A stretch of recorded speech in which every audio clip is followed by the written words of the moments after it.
할렐루야. 하나님께는 영광, 우리들에게는 은혜가 넘치는 귀한 시간이 되기를 바랍니다. 제가 아들이 둘이 있는데 맏아들이 만 29이고 올해 11월 추수감사주일 지나면 아마 미국에서 목사 안수를 받을 수 있을 것 같아요.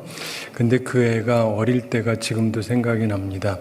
미국에서 태어나서 자라는데 예의를 갖춰야 되잖아요. 그래서 말을 가르쳐 주는데 얘가 어느 날 아버지 그러면서 뭐 달래요. 아버지 이거 줘. 그래서 주세요 그래. 그러니까 이제 얘가 주세요 하면 내가 이제 주고, 그래서 얘가 받고 가면은 김이나 왜 그러냐고 걔가 물어보면은 땡큐 그래. 고맙다고 그래야죠. 땡큐. 그러면 이제 내가 옳지 그랬거든요. 근데 이런 거를 여러 번 했습니다. 근데 그러던 어느 날 제가 우리 아들 김인인데 얘한테 뭐 좀 달라 그랬어요. 김이나 그거 좀 줘. 그랬더니 저를 보고 그래요. 아버지 주세요 그래. 그래서 제가 막 웃었더니 얘는 왜 웃나 하는 거죠. 근데 어쨌든 교육상 그래 주세요. 그래가지고 이제 받았습니다. 받았고 이제 가려고 그랬더니 아버지 또 불러요. 왜? 그랬더니 땡큐 그래. 그런 거. 그래가지고 제가 막 웃었죠. 그리고는 그래 교육상 땡큐. 그랬더니 저를 보고는 그래요. 빤히 보면서 옳지. 그 애가 벌써 다 컸습니다. 근데 걔가 어릴 때 제가 이제 미국에서 플로리다 템파라는 곳에 살고 있었는데 한 번은 연락이 왔어요. 목사님 오늘 자정전에 반드시 대피하셔야 됩니다. 그래요. 22년 전인 2004년 8월 12일 목요일 오후였는데 다가오는 허리케인 찰리라고 하는 게 있는데 이거 피해야 된다 이런 경고를 들었습니다. 미국 플로리다 템파에서 그랬는데 나중에 이 허리케인은 결국 집 1만 채를 완전히 파괴하고 또 다른 1만 6천 가구를 크게 손상시킨 허리케인이 되었습니다. 그날 오후에 미국 공군에 근무하던 한 교우에게서 제 아내에게 사모에게 전화가 왔어요. 사모님 큰일 났습니다. 군대에서 난리가 났습니다. 미국 군대 얘기하는 거예요. 공군. 군인 가족들 모두 대피시키라고 명령이 내려졌습니다. 저희 집하고 목사님 댁 전부 대피해야 되는 지역입니다. 이렇게 연락이 왔어요. 미국 군대가 난리가 났다. 공군이 난리가 났다. 피해야 된다. 그러니까 피해야 되겠죠. 그래서 이제 우리도 대피를 했습니다. 그리고 나서 몇 주 후에 3주 후에 또 다른 허리케인이 왔습니다. 보통 그렇게 잘 안 오는데 게다가 허리케인이 구름이 얼마나 큰지 남북한을 합친 것보다 몇 배가 더 커요. 상상이 안 되죠. 그런데 그런 게 오니까 뭐 어디 피할 수도 없죠. 주정부에서 250만 명에게 대피 명령을 내렸습니다. 그리고 허리케인이 오면서 600만 명의 전기가 끊어지고 여름에요. 전기가 다 나가버리잖아요. 에어컨도 못 틀고요. 냉장고도 안 되고 완전히 야만인같이 살아야 돼요. 얼마나 힘든지 모릅니다. 그리고 우리가 있던 곳에서 한 2,000km 북쪽에 있는 뉴욕 거기까지도 엄청난 비를 뿌렸습니다. 이게 워낙 큰 허리케인이라서. 그래서 뉴욕이랑 미국 여러 지역의 역사상 하루에 내린 비로는 가장 많은 양을 그때 뿌리면서 수많은 피해를 입혔습니다. 그러니까 우리가 놀라게 됐는데 설상가상으로 또 다른 세 번째 허리케인이 또 다가온다고 그러는 거예요. 근데 이게 허리케인은요, 크기도 중요하지만 세기도 중요하거든요. 이게 1등급이 제일 약하고 나는 우리 한국에 공부하는 걸 생각하고 우린 공부할 때 1등급이 제일 좋잖아요. 그래서 5등급은 낮은 줄 알았는데 이건 그게 아니에요. 1등급이 제일 낮고 5등급이 제일 센 거예요. 근데 5등급이 온대요.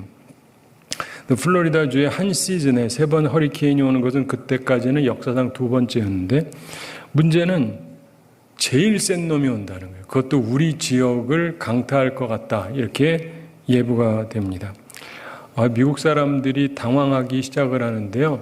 미국 사람들도요, 사재기 합니다. 우리나라만 하는 게 아니라 전쟁만 위험한 게 아니거든요. 그러니까 생필품이 완전히 다 바닥이 나는 거예요. 하나도 없어요.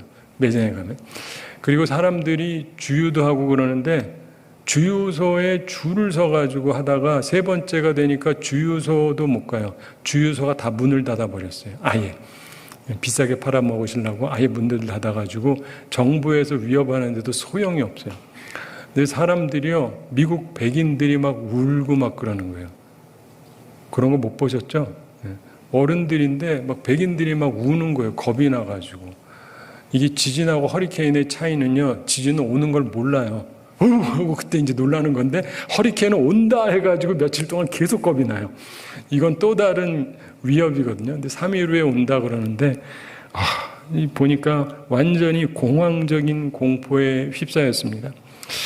그래서 저도 뭐 그런 거 처음이니까 당황하고 있다가 갑자기 이런 생각이 들었습니다. 굉장히 정상적인 생각인데 기도해야 되겠다. 이런 생각이 들었습니다. 아직 3일 남았다. 기도하자. 이런 생각이 들었습니다. 또 할 수 있는 건 기도밖에 없고. 근데 뭐 그냥 기도 가지고 되겠습니까? 그래가지고 세게 기도해야 되겠죠. 그래서 제가 사흘 금식해야 되겠다. 이렇게 작정을 했습니다. 그리고 이게 서쪽으로 가도록 기도했어요. 이 플로리다는 우리 한반도랑 비슷하게 생겼습니다. 위성으로 보면. 그래서 저희가 살던 템파라는 데는 한국의 서울이랑 좀 비슷해요. 근데 이쪽을 치고 올 것 같은데 서해 쪽으로 올라가면 상대적으로 피해가 적습니다. 제일 적어요. 그래서 주님 앞에 계속 기도했습니다. 사흘 금식하면서 주님 이게 방향이 서쪽으로 가게 해주세요 라고 기도를 했습니다. 그러면서 점점 방향이 서쪽으로 바뀌는 거예요.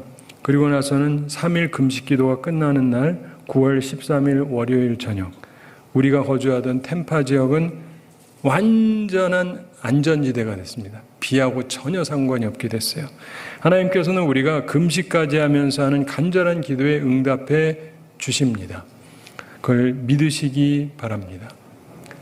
오늘은 축복의 비를 내리시는 하나님이라는 제목을 말씀드립니다. 기근이 있을 때 비는 축복을 상징합니다. 그런데 때로 비를 동반하는 허리케인, 태풍은 재앙이 되기도 합니다. 따라서 피하고 싶은 것이 되기도 하죠. 그래서 오늘 비를 내리시는 하나님 이런 표현보다는 축복의 비를 내리시는 하나님 이런 제목으로 말씀을 나누려고 합니다.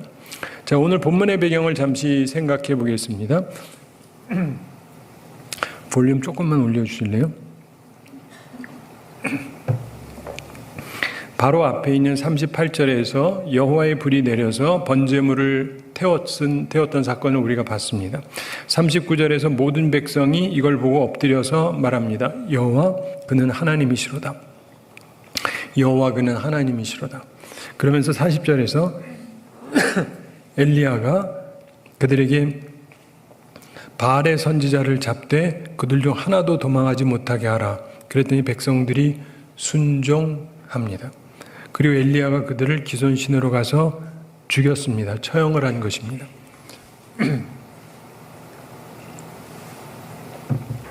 중요한 것은 이것이 하나님의 마음을 기쁘게 했다는 것입니다. 그래서 하나님께서 그동안 고생하던 기근을 그치게 하십니다. 여러분 삶에 우상을 없애셔야 돼요. 신약성경에서 뭐가 우상 숭배라고 그랬죠? 탐심. 여러분 마음속에 탐심을 버리셔야 돼요. 처벌하듯이 없애버리셔야 됩니다. 그래야 어려움에서 벗어날 수 있습니다. 하나님의 기뻐하심을 받기 원한다면 탐심을 버리셔야 됩니다. 제가 요즘 한국 사회와 한국 교회를 쭉 살펴보면서 느끼는 것은요, 우상 숭배가 엄청납니다. 딴 게 아니라 탐심으로 가득 차 있다는 거예요. 뭐 위로부터 밑에까지, 뭐 바깥으로부터 교회 안까지. 왜 이렇게 사람들이 탐심으로 가득 차 있는지 모르겠습니다. 여러분 탐심을 반드시 제거하셔야 돼요. 그래야 재앙이 멈춥니다. 탐심을 꼭 버리시기 바랍니다. 저도 이번 주에 개인적으로 탐심 버리고 주님께서 기뻐하실 만한 일을 힘써 행했습니다. 사랑하는 성도 여러분, 여러분도 탐심 버리시고 주님이 기뻐하실 일을 행하시기 바랍니다. 그러면 길이 열리게 됩니다. 오늘은 축복받지 못하는 사람들과 축복받는 사람 이 두 부류를 우리들이 구별해서 좀 생각을 해보려고 합니다. 자, 축복을 받지 못하는 사람들에게 몇 가지 특징이 있습니다. 첫째로 하나님의 뜻을 몰라요. 아무것도 알지 못합니다. 축복받지 못하는 사람들 보면 혹시 옆에 선지자가 있어도 진짜 선지자가 아니라 거짓 선지자를 좋아하고도 옆에 두기 때문에 하나님의 뜻을 알 수가 없습니다. 기도의 능력에 대해서도 무지합니다. 특별히 누가 기도했는가가 중요한지 뭐 이런 것도 잘 몰라요. 많은 사람들이 요즘에 우리가 투표할 때 한 사람이 한 표잖아요. 그런 것처럼 우리의 간구 기도가 다 동일한 힘을 가지고 있다고 생각을 하는 것 같아요. 영적인 세계를 전혀 모르는 무지함인 것이죠. 수가 많다고 되는 게 아니라 누가 기도하느냐도 때로 굉장히 중요합니다. 자, 그런데 어쨌든 축복받지 못하는 사람들은 하나님의 뜻도 모르고 혹시 옆에 선지자가 있어도 이상한 선지자는 옆에 두고 그러니까 기도의 능력에 대해서도 무지하고 그래서 축복을 받지를 못합니다. 두 번째로 축복받지 못하는 사람들의 특징은 일단 기도를 잘 하지 않습니다. 그리고 혹시 기도하면 하나님의 뜻과 계획에 역행하는 기도를 합니다.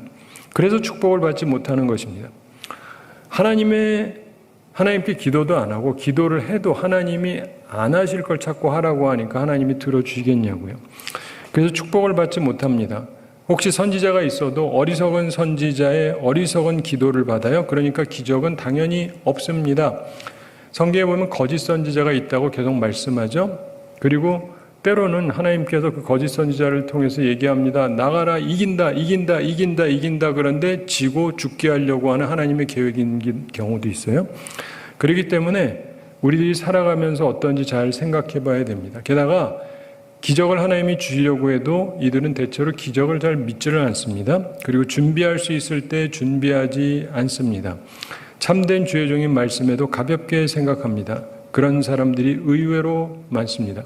제가 여러 번 얘기하지만 여러분이 아주 어린 나이에 죽지 않으신다면 웬만큼만 사시면요, 인생에 한 2번 혹은 3번 정도는 큰 기회가 올 수가 있어요.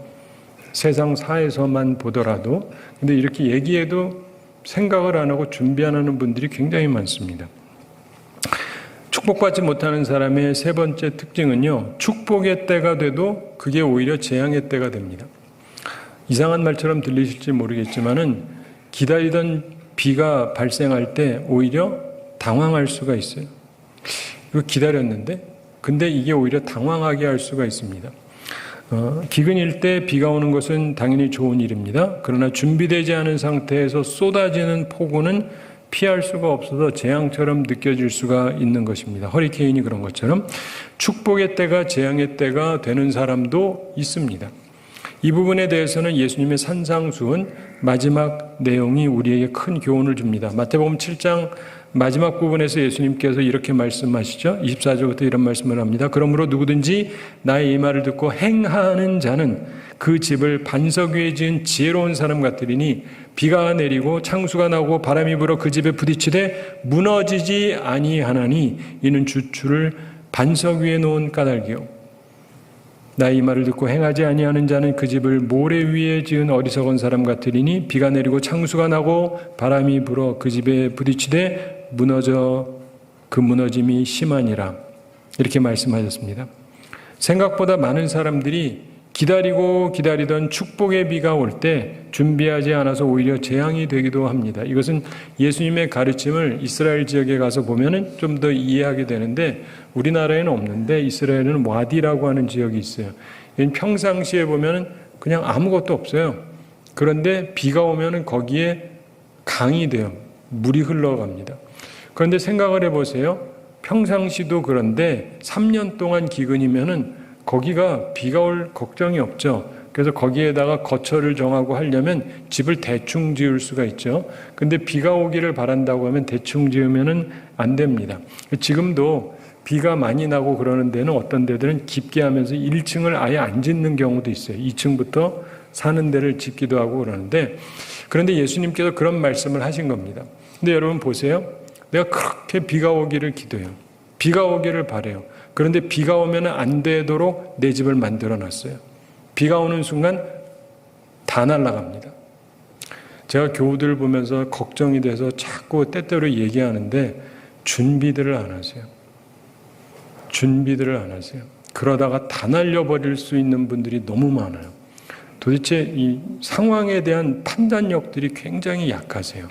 그 주의 종이 얘기하면 네가 뭐하냐 이러는 것 같은데 뭐 알기는요. 근데 그러지 마시고 상황에 대한 판단력을 정확히 갖고 있으셔야 돼요. 안 그러면 축복의 때가 오히려 재앙의 때가 될 수도 있기 때문입니다. 그것까지 설명드리면 너무 복잡해서 이건 그렇게만 아시고, 오늘 본문을 통해서 가르쳐주는 중요한 사실이 있습니다. 축복을 받는 사람들이 있거든요. 오늘 본문의 근거에서 보면 이런 사람들에게 세 가지 모습이, 세 가지 특징이 나타나게 됩니다. 우리에게 이것이 먼저 필요합니다. 첫째, 진정한 하나님의 종이 하나님의 뜻을 알고 그 말씀을 선포하는 거예요. 엘리야가 그랬죠. 다른 사람들도 많이 있지만 그 사람들이 하나님의 뜻을 아는 것은 아니니까. 근데 엘리야는 하나님의 뜻을 압니다. 그리고 하나님의 뜻을 말해요. 선포합니다. 엘리야가 뭘 들었다고 얘기합니다. 큰 빗소리를 들었다고 그럽니다. 큰 빗소리 들은 사람은 아무도 없어요. 왜냐하면 비가 안 오니까. 근데 자기는 들린다는 거예요. 하나님의 종은 열린 귀를 가지고 있었습니다. 축복의 소리를 들을 줄 압니다. 그리고 그것을 선포합니다. 안 된다는 것도 들었지만 된다는 것도 들으신 거예요. 복음을 선포합니다. 바로 오늘 본문 41절 함께 읽어보겠습니다. 엘리야가 아합에게 이르되 올라가서 먹고 마시소서 큰 빗소리가 있나이다. 아멘. 선지자 엘리야가 아합 왕에게 말합니다. 올라가서 먹고 마시소서. 그러면서 큰 빗소리가 있나이다 이렇게 말합니다. 아무도 큰 빗소리를 듣지 못했습니다. 그런데 선지자 엘리야는 듣고 있어요. 아무도 어떤 징조도 느끼지 못하지만 믿음으로 행하는 엘리야는 큰 빗소리를 듣고 있었습니다. 이것은 큰 축복의 빗소리입니다. 경제 환란이 끝나는 축복의 큰 소리를 그는 들은 것입니다. 우리도 믿음으로 축복의 큰 빗소리를 듣는 사람들이 되기를 바랍니다. 사랑하는 성도 여러분, 우리가 살아가면서 보면은요, 이제 이런저런 생각을 할 수가 있는데, 특별히 미국 목사님들이 간혹 가다가 The Faith Zone 이런 표현을 합니다. 믿음의 영역 이런 표현을 하는데, 이 영역에 들어가 있어야 된다. 당신은 믿음의 영역에 들어가 있는가? 이런 질문을 하곤 합니다. 여러분은 어떠세요? 믿음의 영역 안에 들어와 계십니까? 믿음의 영역 안에 있는 사람은 믿어요. 이 영역 밖에 있는 사람은 안 믿기는 거예요. 현실, 그 당시 현실이 3년 혹은 3년 반 기근이었습니다. 그런데 비가 올 수 있습니까? 믿음의 존에 있으면, 믿음의 영역 안에 있으면 당연히 쉽죠. 된다는데 여기에 있지 않으면 된다고 생각하기가 어렵습니다. 신약성경 야고보서 마지막에 나오는 5장 17절부터 18절에 보면은 이런 말씀이 나옵니다. 엘리야에 대한 얘기입니다. 엘리야는 우리와 성정이 같은 사람이로되 그가 비가 오지 않기를 간절히 기도한즉 3년 6개월 동안 땅에 비가 오지 아니하고, 이런 말씀을 17절에서 우선 하는데, 보시면 그가 하나님의 말씀을 듣고 선언을 했죠. 비가 오지 않을 거라고. 그런데 여기에서 신약에서는 보면은 단순히 그 정도가 아니라 비가 오지 않기를 간절히 기도했다 이렇게 돼 있어요. 우리식으로 얘기하면 어떤 목사님이 우리나라 경제가 안 되도록 간절하게 기도했다는 거예요. 그래도 돼요? 안 되죠. 안 되지. 목사님은 축복만 해야지. 근데 그랬다는 겁니다. 왜요? 이게 하나님의 뜻이니까. 이게 중요한 거예요. 하나님의 종은 하나님의 뜻을 따라서 기도를 해야 돼요. 우리나라가 혼나야 되면 혼이 나야 되는 것이고, 우리나라가 경제가 안 돼야 되면 안 돼야 되는 것이고, 그걸 놓고 그가 간절하게 기도했더니 3년 6개월 동안 땅에 비가 오지 아니했다 이렇게 되어 있습니다. 오늘날 우리는 어떻습니까? 하나님의 뜻에 별로 관심이 없어요. 기도하면 무조건 잘 되게만 해달라고 그러고, 그게 하나님의 종다운 일입니까? 엘리야를 보면 그렇지가 않아요. 그런데 다시 야고보서 5장 18절에 보면 다시 기도하니 하늘이 비를 주고 땅이 열매를 맺었느니라 이렇게 말씀합니다. 하나님의 뜻이 이제는 기근을 풀고 경제적인 풍요를 주겠다고 하시니까 그때는 다시 또 기도합니다. 그래서 하늘이 비를 주고 땅이 열매를 맺었다 이렇게 말씀합니다. 우리는 하나님의 뜻을 따라서 살아가고 하나님의 뜻을 따라서 기도해야 돼요. 여러분은 기도 제목이 항상 동일하지 않습니까? 상황과 상관없이. 그렇다면 이건 목사로서, 교인으로서 문제가 심각한 거예요. 하나님의 뜻을 따라서 가야 되고 하나님의 뜻을 따라서 기도를 해야 온전한 것입니다. 그리고 그렇게 하게 되면 하나님께서 항상 응답해 주시는 것을 보게 되는 것입니다. 근데 특별히 엘리야는 우리하고 성정이 같은데 왜 그의 간절한 기도는 응답이 되었을까요? 물론 하나님의 뜻을 따라서 기도하기도 했죠. 그런데 왜 그의 기도에는 기적이 일어났냐? 이유가 뭐냐? 성경이 뭐라고 얘기합니까? 야고보 5장 16절 후반에서 먼저 설명합니다. 의인의 간구는 역사하는 힘이 큼이니라. 누구의 간구요? 의인의 간구는 역사하는 힘이 크다. 아무나가 아니라 누가 기도하느냐에 따라 틀립니다. 대표적으로 제자들이 기도하는 거하고 예수님이 기도하는 거하고 다르잖아요. 그렇죠? 사랑하는 성도 여러분, 그런 면에서 나는 의인인가? 하나님이 보시기에 나는 의인인가? 똑같은 기도, 똑같은 간구도 누가 기도하느냐에 따라 달라진다고 성경은 말씀합니다. 따라서 이 부분도 참조하셔야 돼요. 기본적으로 하나님의 뜻을 따라서 기도해야 되지만 또한 동시에 하나님의 뜻을 따라 기도한다 할지라도 누가 기도하느냐도 영향이 있을 수가 있어요. 그래서 우리는 하나님의 마음에 만족한 사람들이 되도록 애써야 되는 것입니다. 두 번째로 축복받는 사람의 특징은 순종해요. 그래서 축복을 받습니다. 우리는 아합 왕의 순종을 봅니다. 이건 굉장히 특별한 거예요. 아합 왕 나쁜 왕이에요. 이 나쁜 왕도 순종을 해요. 아합 왕이 어떻게 합니까? 42절에서 아합이 먹고 마시러 올라가니라 이렇게 말씀합니다. 아합이 먹고 마시러 올라가니라. 순종합니다. 아합도 엘리야의 말을 이제는 믿는 거예요. 사랑하는 성도들은 우리에게도 이런 순종의 자세가 필요합니다. 그는 이제 주님께서 주실 축복의 비가 내릴 것을 믿고 나아갑니다. 우리도 그런 믿음의 사람들이 되기를 바랍니다. 그는 기도할 필요가 없습니다. 어떤 때는 우리가 기도해야 되지만 어떤 때는 기도할 필요가 없어요. 그냥 그는 순종만 하면 되는 것입니다. 복받을 준비만 하면 되는 것입니다. 우리도 그런 사람이 되기를 바랍니다. 사랑하는 성도 여러분, 아합의 순종을 보고 이제 엘리야가 기도합니다. 보통 분들은 이 부분을 간과해요. 그냥 하나님의 말씀을 선언했고 그 다음에 기도했고 그래서 응답이 됐다로만 가는데 이 부분을 빼면 안 돼요. 아합 왕이 그의 말을 듣고 순종합니다. 그래서 엘리야가 기도하기 시작을 한 거예요. 여기 순서가 중요합니다.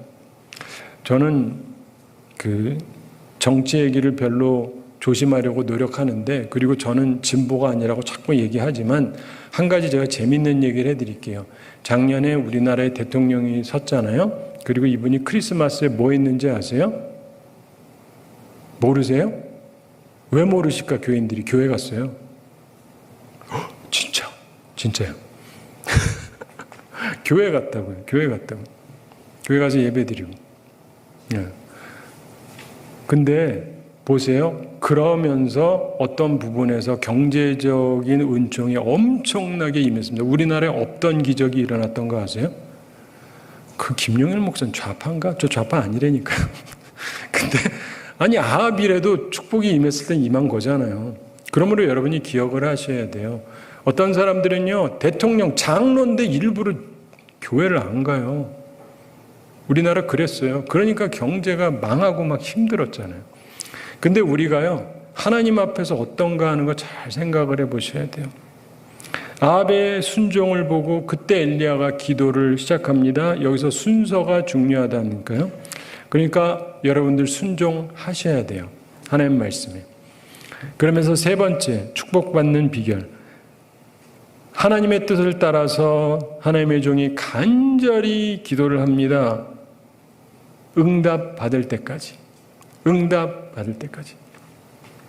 아까 말씀드렸던 그 대통령이 자기가 대통령 되면은 꼭 하겠다고 했던 게 우리나라의 그 주식하는 지수가 5천이 되게 하겠다.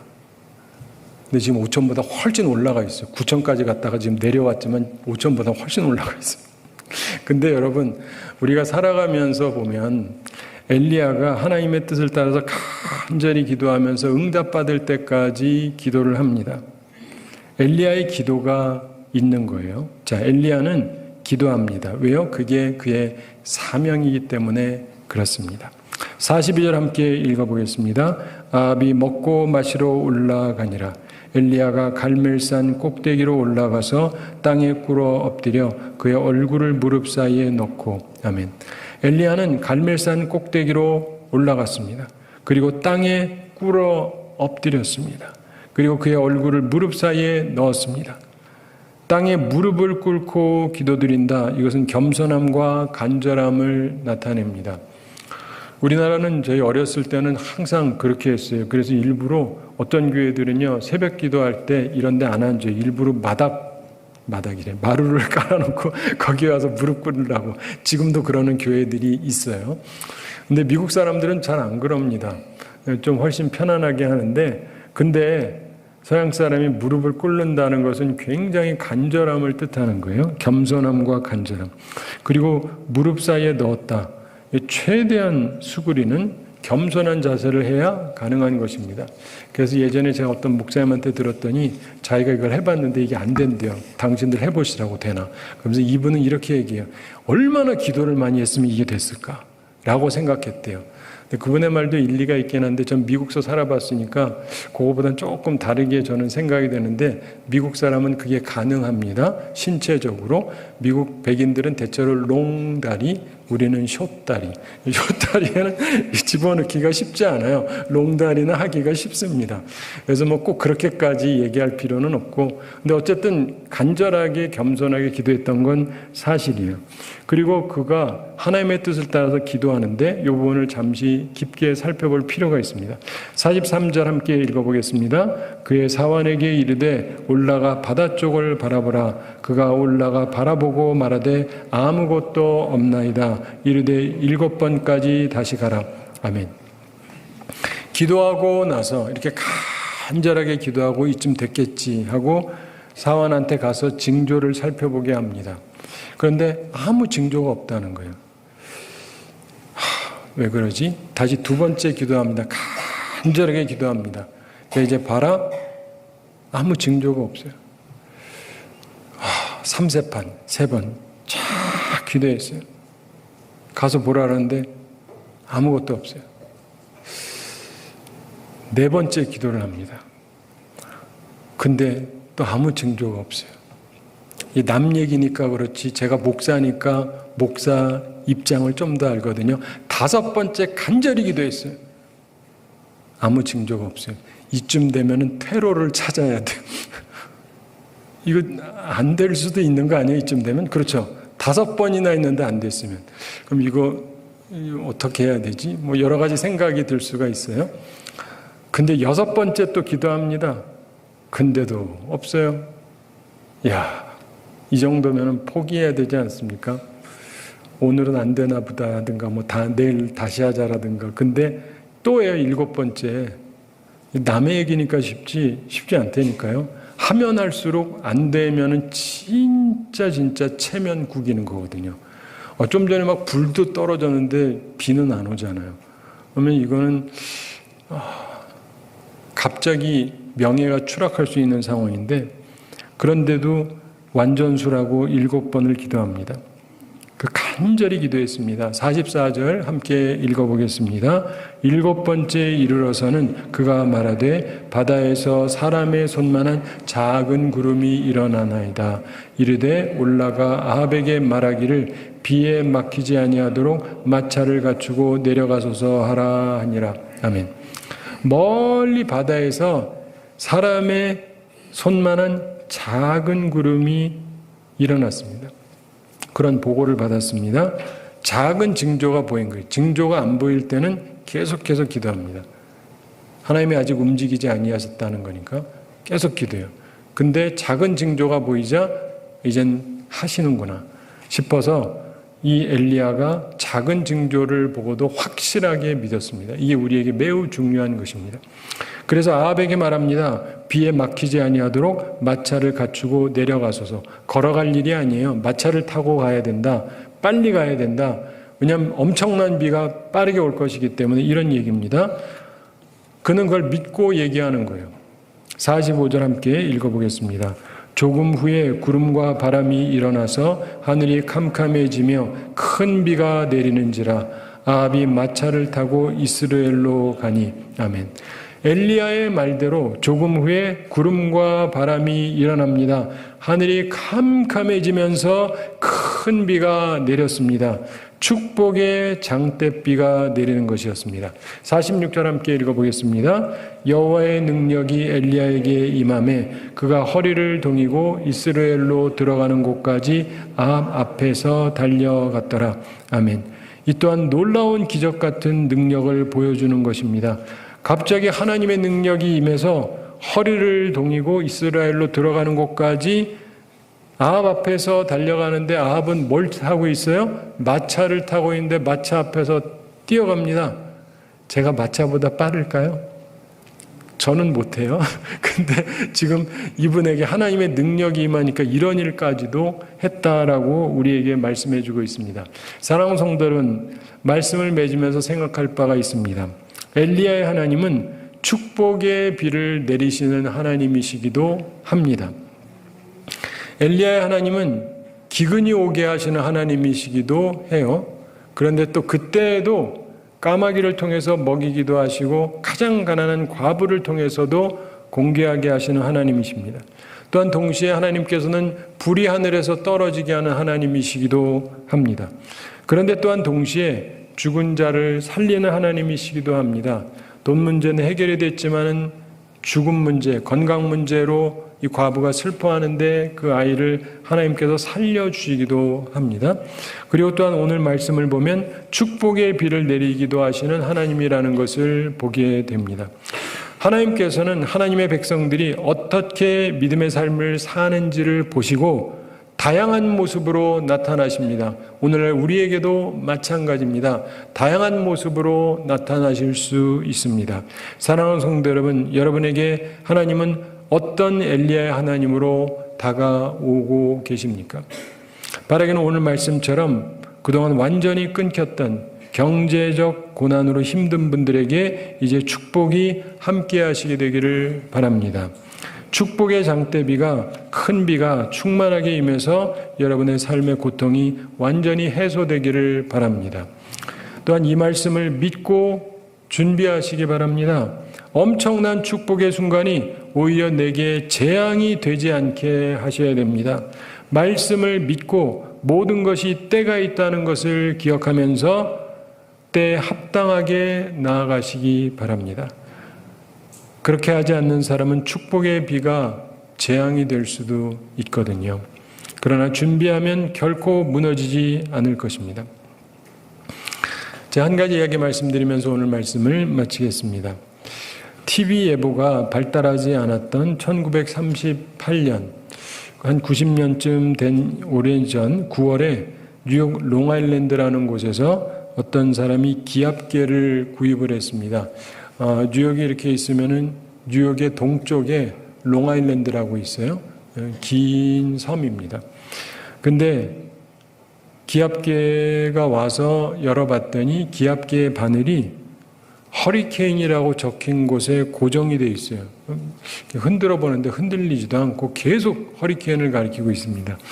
그래가지고 이게 고장났나 보다 이렇게 생각해가지고 짜증이 나가지고 다음날 자기 이제 일하는 곳은 뉴욕이에요. 사는 곳은 뉴욕 롱아일랜드고, 그래서 뉴욕 사무실로 가면서 이런 엉터리 기회를 보냈냐 이렇게 불평하는 글을 써가지고 보냈습니다. 그리고는 그날 저녁 돌아와 봤더니 기압계가 사라졌어요. 더불어 자기 집도 사라졌습니다. 허리케인이 진짜 온 거예요. 그래가지고 자기 집을 싹 다 날려버렸습니다. 그럴 줄 알았으면 뭔가 좀 대책을 세웠을 텐데 중요한 거라도 좀 빼놓든지. 그날은 롱아일랜드의 거의 모든 지역을 평평하게 만든 끔찍한 허리케인이 지나간 역사적인 날이었습니다. 참고로 뉴욕은 그때까지 허리케인이 잘 안 왔었거든요. 사랑하는 성도 여러분, 우리가 살면서 보면 온전한 하나님의 말씀, 하나님의 뜻을 우리가 파악하려고 노력을 해야 돼요. 하나님은 현재 우리를 어떻게 보고 계신가? 하나님은 우리를 향한 계획이 무엇인가? 거기에 맞춰서 우리가 기도하고 움직여야 돼요. 그리고 하나님의 말씀을 온전히 전달해 주는 사람과 함께 있고 그 말씀을 온전히 믿으면서 따라가게 될 때 여러분의 삶 가운데선 모든 환난을 피하면서 하나님의 축복 가운데 거할 수 있을 것입니다. 바라기는 이 말씀을 기억하면서 이제부터 힘써 하나님의 뜻을 따르고 기도하고 주의 축복의 장대비가 우리 성도들의 삶에 충만하게 임할 것을 기대하면서 믿음으로 준비하시기 바랍니다. 그래서 큰 축복받는 우리 모두가 되기를 우리 주님의 이름으로 축원합니다. 우리 함께 기도하겠습니다. 사랑의 하나님 아버지, 우리를 사랑해 주시고 오늘도 저희들에게 귀한 말씀 들려주심을 감사드립니다. 하나님의 은혜 가운데서 저희들이 살아가며 하나님의 축복 가운데 거하며 살아가게 하여 주시옵소서. 주님, 저희들은 힘이 부족한 사람들입니다. 엘리야의 하나님, 그분이 우리를 향하신 어떤 뜻을 갖고 계신지 우리도 온전하게 하나님을 이해하고 하나님의 뜻을 따르며 하나님의 뜻을 따라 기도하고 그래서 주님께서 우리에게 주는 은총을 누리며 살아가는 저희들이 되게 해주시고 하나님께서 축복의 큰 비를 우리를 위해서 준비하실 수 있는 분이시고 또 준비하시는 분이라는 걸 기억하며 준비된 삶을 살아가서 하나님께서 우리에게 귀한 축복의 비를 주실 때 큰 은총을 받으며 살아가는 저희들 다 되게 하여 주시옵소서. 감사드리며 예수님의 이름으로 기도드리옵나이다. 아멘.